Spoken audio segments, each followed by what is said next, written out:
Hey there.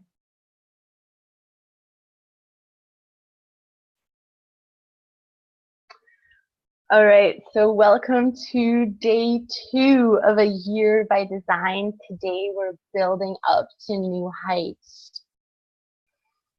Okay, let's just get settled in.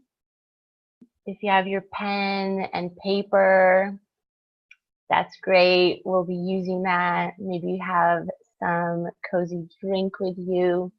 And let's just get comfortable and drop into a little bit of a meditation to begin. So feel your sit bones and what is supporting you. Maybe your feet are touching something. Feel the air as it traces your skin.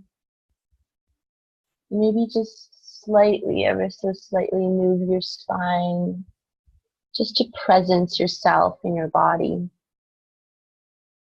And now we're going to be drawing up energy from the earth, even from the cosmos itself. So on the in-breath, we're going to be seeing a blue or a bright white light that's pulled into us. You can see that coming in through the soles of your feet or right up the central channel of your body. So the in-breath brings this light, this energy that's always available to us in the planet. Brings it up into your body, and it can go up into your heart, your throat, your third eye, your crown chakra. And then on the out breath, that energy is circulated throughout your body, and it stays in your body to support you. It stays in your body as a reserve of energy, like a bank account. And you build that up with every breath as you draw energy in from the earth. Fill your body. And as you exhale, the energy circulates inside you. Maybe it gets stored below your belly button in that cauldron of creation and energy. You can see it gathering there like a pearl. Let's just continue with a couple of breaths like this.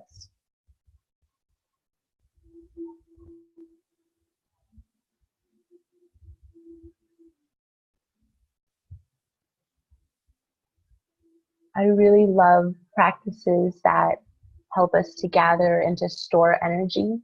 And this is even nutritional energy for our physical body.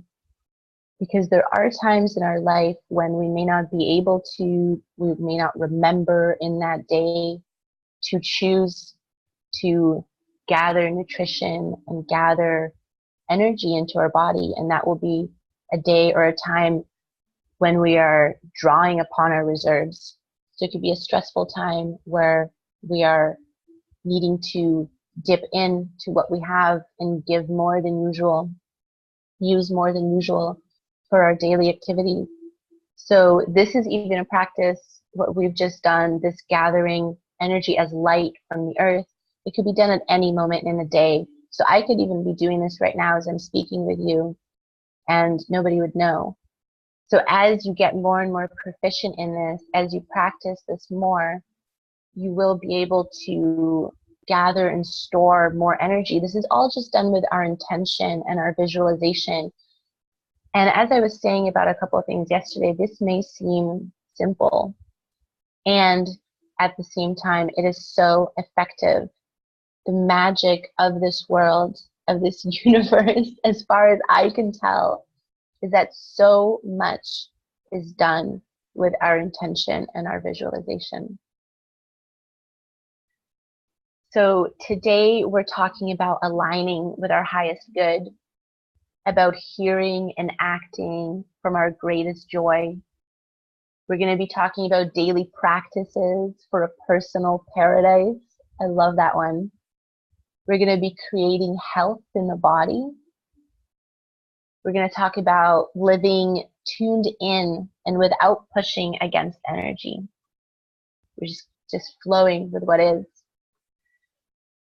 And we're going to be getting clear and magnetizing what it is that we want. So these are all my favorite topics, and I'm so excited to be sharing this with you today. So let's get right in. When we talk about creating a life in alignment with our highest good, we're talking about following and finding and following our own rhythm, our own heart's unique voice. And this is something that each of us, that you've probably known since you can remember, because another magical design of this life is that our heart gives us the clues and the keys to living a life of alignment, to living our best life, a life that's actually possible and something that we all deserve. So when we tune into our heart and we learn to hear it, that is where so much important information will be. So when we're disconnected from our heart and our path, we're usually abiding in a numbed kind of way. So it could be that society, and when I say that, it's that part of society which tells us to be a certain way that doesn't really align with our innermost, deepest, like joy, bliss intentions.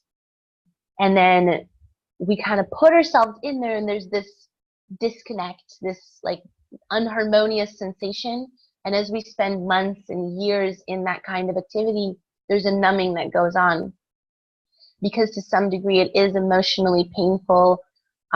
We could even sense it as like a physical pain sometimes that could manifest in our bodies, to be out of alignment with our soul's path, with our true calling in this life, whatever that calling is, whatever degree that calling manifests in. So we really cultivate the hearing of our innermost desires in order to create our best life. And that happens moment by moment, day by day. And those create a year, those create a lifetime. So these practices, these cultivations are so important because they lead us to our truth. So yesterday, we spent a lot of time powering down, dismantling. And after that kind of work, and during that kind of work, it is so valuable to just listen. So it's not necessary to jump right into action. Sometimes the best thing that we can do is inaction. That in itself is such a useful place to be. And from inaction, the natural next step will arise. And it will be slower, and it will be rooted in love. So just feeling that place in us that has begun, has initiated the work of dismantling and now dropping in. Because the heart is a non-linear, non-verbal space, whereas the mental space can be very useful in the sense that it can get us to do things, it can get us to be places on time, we can plan. And at the same time, when we spend a lot of time in that mental space, there's a sound, there's like a noise, and then we don't hear the nonverbal, the intuitive, the idea-based kind of knowing-based information of the heart. So the inspiration and the soul and the higher self speaks to us often in a nonverbal way. We can then transmute it and create a verbal experience out of that. That said, the greatest space of intuition and the greatest time when intuition comes to us is when we're doing nonverbal activities. So even something like walking in nature or like doodling or something like that, that gives us time to dismantle the verbal experience and step into the heart. So right now, let's just take a moment. Let's just take a small, simple action to hear. So have that pen and paper, and let's just take a moment to listen to our innermost desire. So this doesn't have to be something like very life-defining or huge. It could just be whatever that's present for you in this moment of stillness. What do you need? What kind of feeling state are you craving? Are you craving some more rest or expansion? or you're craving excitement, just take a moment to hear whatever it is, and anything is right, and then write this down.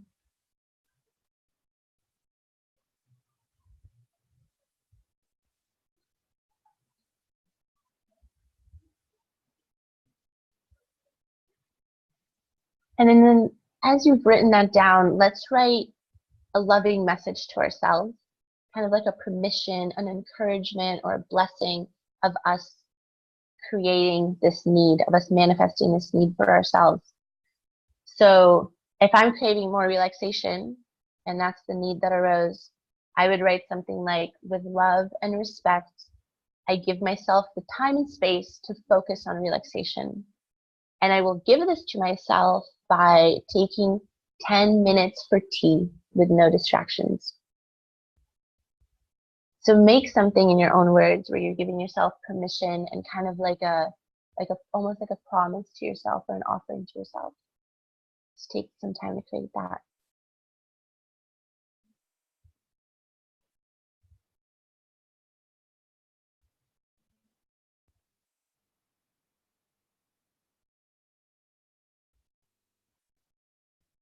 Because as we were saying yesterday, it's the way that we live our days that create a year. It's how we experience our day-to-day life. So when we get in tune with our needs, when we get in tune with our heart's desires, that is when we can act to create a life of our highest visions. So it's just a small, simple step, like taking that moment and listening, writing it down as an affirmatory action of saying, I heard this, I want to act on this, and I'm going to write something that speaks to me giving this to myself. So this ties right into hearing and acting from our greatest joy. So that is possible when we create an intentional space for it, that non-mental time. So that's why these little fun practices are important when we're listening. And we're going to be sharing a lot about types of practices and possibilities just in a little bit. By taking a moment like this, we show ourselves respect. For many years now, I've loved this concept of doing something that I know will benefit my future self. So even something like tidying my space.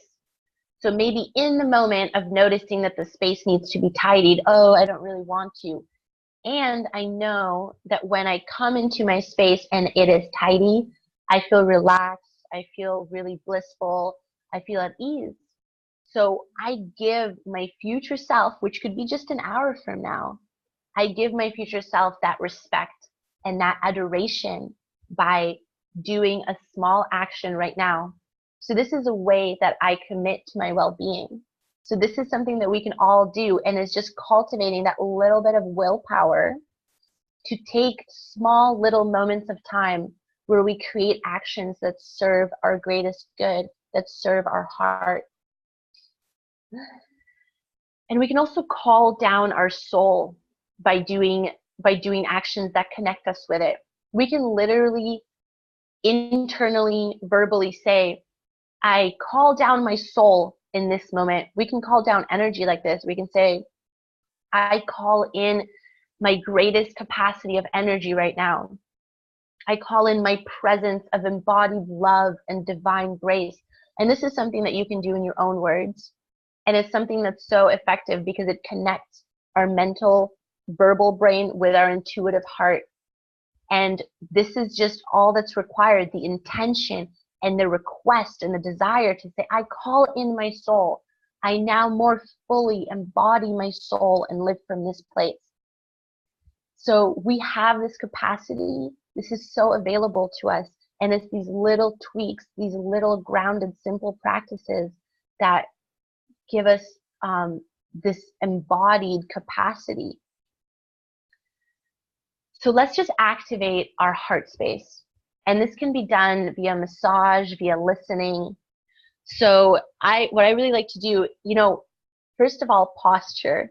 This is really interesting because it's not just about like sitting up straight, Like when you go through the day and you look at people, you can see that some people have kind of like closed in shoulders and they're standing maybe a little bit meekly. And you can tell that maybe they seem kind of fearful or kind of lost. And this is kind of like a chicken or the egg thing, where we can see with the resurgence of yoga in our culture right now that posture influences emotion and emotion influences posture. So by opening our shoulders and literally like offering our heart up to the sun, up to spirit, opening our heart to be viewed, to be enjoyed, we can activate our heart. We can experience our heart more fully. Another thing we can do is tap on the heart.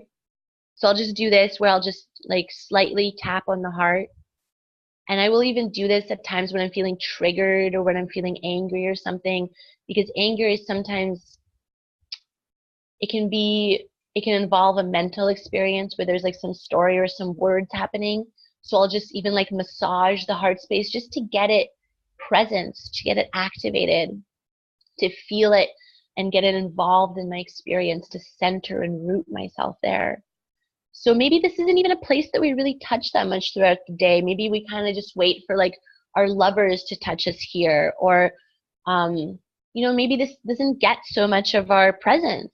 So just touching our heart space, opening our heart, offering it up, offering it forward, this can really shift our emotions and our experience. I also start to see like a blazing sun emanating from the heart. So if you've downloaded the meditations, there is a point where I share with you that with the breath, we're stoking a fire in the heart. So you can imagine there's like a spark there, or however large of a flame you currently have in your current moment. And then the breath feeds it, just like when you would blow on a fire to make it grow. So with your breath, you can stoke that blaze, and this will also give you great energy until it becomes a blazing star, a blazing sun, and it could radiate as large as you can imagine it to radiate out from your body. And this is a way to become magnetic to love, magnetic to abundance, just magnetic to good situations, good experiences, because from that place, there is goodness attracted to you. When you are emanating love and radiating love, this is a reality that goodness is attracted to you, that loving experiences come your way to that light of your blazing heart sun. So just letting the body speak like this via like this massage, via massaging the body in general. We could even be like massaging our hands. We are our own best lovers, our own best masseuses, because we can touch our bodies in the way that is most appropriate for us. So really getting in there, the body can store a lot of information. Sometimes, we get touched and we'll remember something, or we'll kind of recoil even though the situation didn't call for it. That's memory in the body. And as we touch those places and activate those places, we will start to like have ideas, maybe not immediately, maybe, a couple minutes later, a couple hours later, something will come to us or not. Either way, we're spending time with ourselves.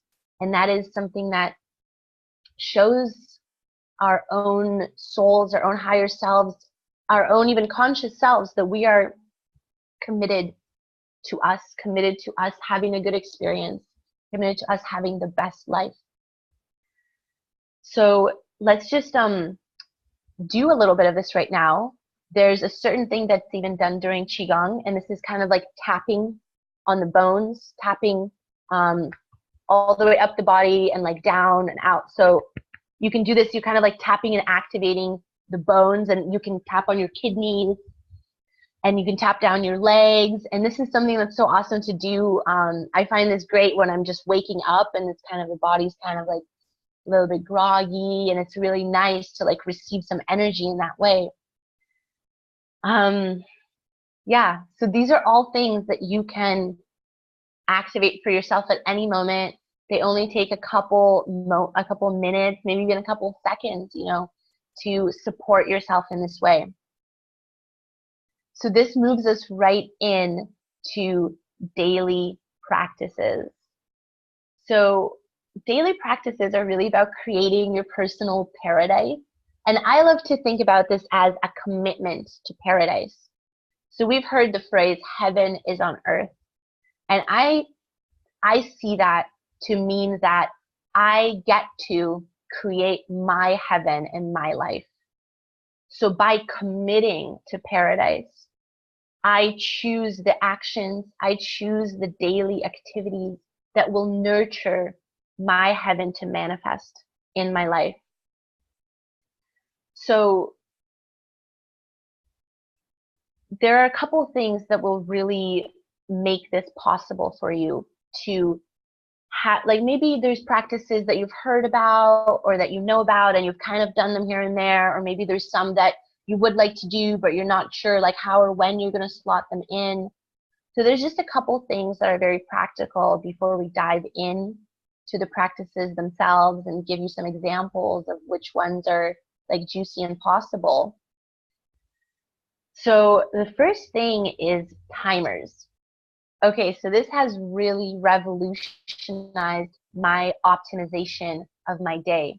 So I will actually set a timer on my phone. You can do this in any way that you want. Use a sand clock, okay?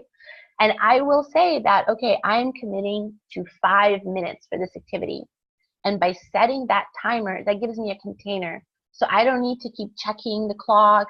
I don't need to wonder if now I've done more or if I'll be on time for this other thing I have coming up next, because I know, I trust that this clock will sound an alarm and now I just get to be in the practice.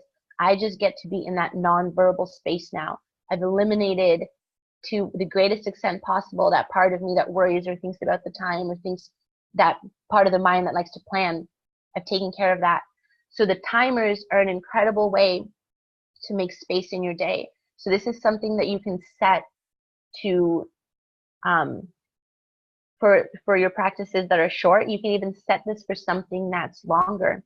So like if you have an hour where you want to get creative or you want to work on a project, so you can set your timer for an hour and know and trust that in that hour you will not go to check Facebook or go to do some other thing. You just have that hour, you trust yourself to stay in it, and then after that you have everything else. So this creates really like an ideal time flow. And this could be something that you're using for your day. This could be something that you're using for just a part of your day. This is something that will really support you in giving yourself these moments of connection with your heart, because sometimes our world, our culture is very linear, and we think like, oh, we need to have like the quiet time of the night, and then by the time I get to the night I'm sleepy, or we sometimes tend to prioritize the very like verbal, get it done, move move move kind of situation. So by giving yourself just like, oh, a 5-minute timer right here, I'll know that I'll be able to activate my intention, take that nonverbal time, connect with my heart, and give myself that practice that I'm looking for.